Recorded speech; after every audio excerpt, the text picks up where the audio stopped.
AP fibre కు సంబంధించి కీలక పరిణామం చోటు చేసుకుంది. ఏపీ ఫైబర్ నెట్ లో 3 ఉన్నతాధికారులను తొలగిస్తున్నట్టు ఆ సంస్థ చైర్మన్ జీవీ రెడ్డి ప్రకటించడం ఆసక్తి రేపుతోంది. ఇంతకీ ఎవరా 3 ఉన్నతాధికారులు?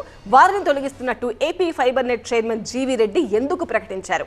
అసలు ఏపీ ఫైబర్ నెట్ లో ఏం జరుగుతోంది? ఇంటింటికి cable TV, phone, internet connection చౌకగా అందించే ఏపీ ఫైబర్ నెట్ మళ్లీ ప్రజాదరణ పొందేలా కూటమి ప్రభుత్వం ప్రయత్నిస్తోంది. తక్కువ ధరలో బేసిక్ ప్లాన్లను ప్రవేశపెట్టి ఏపీ ఫైబర్ నెట్ కు జీవం పోసేందుకు కసరత్తు చేస్తోంది. దీనికి సంబంధించి ఏపీ ఫైబర్ నెట్ ప్రత్యేక చర్యలు తీసుకుంటోంది.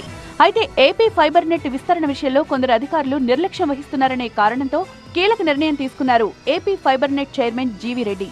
ఏపీ ఫైబర్ నెట్ లో 3 ఉన్నతాధికారులను వెంటనే తొలగిస్తున్నట్లు ప్రకటించడం హాట్ టాపిక్ గా మారింది.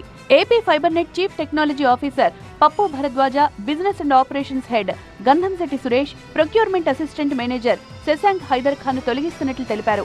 ఈ సందర్భంగా పలు కీలక విషయాలను వెల్లడించారు జీవీ రెడ్డి.